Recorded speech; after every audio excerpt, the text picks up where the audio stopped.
नाज़रीन अस्सलामु अलैकुम वरहमतुल्लाहि वबरकातुहू। इस वीडियो के अंदर हम डिस्कस करेंगे सिंपल पास्ट टेंस या पास्ट इंडेफिनिट टेंस। तो पिछले हमारे चारों टेंस जो प्रेजेंट कैटेगरीज के थे वो कंप्लीट हो चुके हैं विद एक्सरसाइज। तो अब हम पास्ट पर चलते हैं।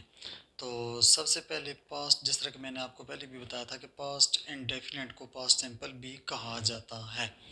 तो उसके बाद साथ मैंने इसके हेल्पिंग वर्ब सिंपल प्रेजेंट की तरह पॉजिटिव सेंटेंस के अंदर इसका हेल्पिंग वर्ब नहीं होता, नेगेटिव में जाकर हमारे पास इसका हेल्पिंग वर्ब आता है, तो वो मैंने लिख दिया साथ डिड नॉट। तो सबसे पहले देखते हैं उर्दू जुमले में इसकी पहचान क्या है।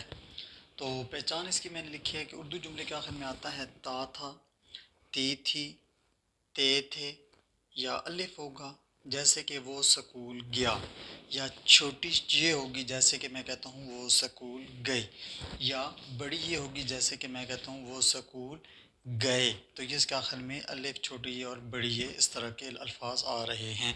तो ये सारे जो है ना सिंपल पास्ट के टेंसेज हैं। अब यही सेंटेंसेस अब अगर हमने इनको इंग्लिश के अंदर कन्वर्ट करना है तो हम इनको कैसे करेंगे, तो चले वो देखते हैं। तो एज़ यूजुअल फर्स्ट सेंटेंस हमारा पॉजिटिव का है। पॉजिटिव सब अगर जो है तो हमारे पास सेंटेंस सब्जेक्ट हमारा, उसके बाद हेल्प जो है तो वर्ब आ जाएगा, क्योंकि मैंने आपको बता दिया कि इसके पॉजिटिव सेंटेंस में इसका हेल्पिंग वर्ब नहीं होता। तो वर्ब आ जाएगा, लेकिन यहाँ पर ये याद रखना है कि वर्ब जो यहाँ पर सेकंड फॉर्म यूज़ होगी।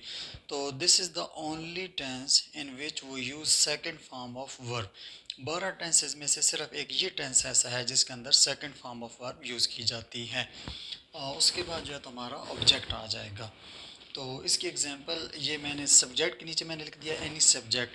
तो ये टेंसेस में सबसे ज़्यादा इजी जो है टेंस है, क्योंकि इसके अंदर हमें कोई सब्जेक्ट लगाते वक्त किसी किस्म का कोई डिफ्रेंशिएट नहीं करना पड़ता। तो मसलन ही हो सकता है, शी हो सकता है, किसी का नेम हो सकता है, आई, वी, यू, दे, जो भी होगा। तो उसके बाद सेकंड फॉर्म ऑफ वर्ब आ जाएगी और उसके बाद ये ऑब्जेक्ट आ गया। तो ये था हमारा पॉजिटिव सेंटेंस। उसके बाद हमारा आ गया नेगेटिव सेंटेंस, सेकंड एरो। तो नेगेटिव सेंटेंस सब्जेक्ट हो गया प्लस डिड नॉट। यही मैंने ऊपर इसके साथ इसके लिखा था कि सब्जेक्ट के बाद, यानी कि जब हम नेगेटिव सेंटेंस बनाएंगे तो यहाँ पर हम डिड नॉट यूज़ करेंगे। हाँ, यहाँ पर ये बाद दफ़ा स्टूडेंट्स को कन्फ्यूजन हो जाती है कि जिस तरह हम पॉजिटिव सेंटेंस के अंदर second form of verb use कर रहे थे, तो आया यहाँ नेगेटिव सेंटेंस के अंदर भी second form of verb use होगी या नहीं। तो जब नेगेटिव सेंटेंस हम बनाएंगे, डिड लगाएंगे, तो फिर second form of verb use नहीं होगी, बल्कि डिड के बाद हमेशा first form of verb use होती है। तो ये डिड नॉट आ गया, उसके बाद वर्ब फर्स्ट फॉर्म और उसके बाद ऑब्जेक्ट। तो सब्जेक्ट के नीचे फिर मैंने वही लिख दिया एनी सब्जेक्ट, यानी कोई भी सब्जेक्ट हो तो उसके बाद डिड नॉट आएगा, उसके बाद ये वर्ब फर्स्ट फॉर्म आ गई और उसके बाद ऑब्जेक्ट आ गया। उसके बाद हमारा इंट्रोगेटिव सेंटेंस आ गया।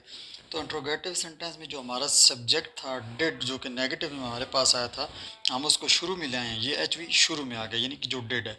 उसके बाद सब्जेक्ट आ गया, उसके बाद वर्ब फर्स्ट फॉर्म आ गई और उसके बाद ये इसका ऑब्जेक्ट आ गया।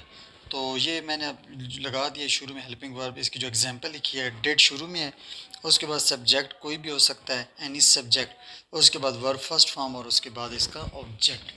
तो जिस तरह कि मैंने अभी भी ये चीज़ रिवाइज़ की है कि टेंसेस, तमाम टेंसेस में से सबसे इजी टेंस जो है तो ये सिंपल पास्ट है। इसके जो है तो पॉजिटिव सेंटेंस के अंदर हम second form of verb use करते हैं, और किस सब्जेक्ट में किसी तरह का कोई हमें फ़र्क या कोई लिहाज नहीं करना पड़ता।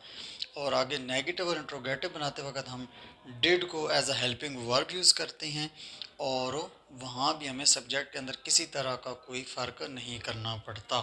तो नेक्स्ट वीडियो में हम मिलते हैं इसकी एक्सरसाइज के साथ। तब तक के लिए इजाज़त, अल्लाह।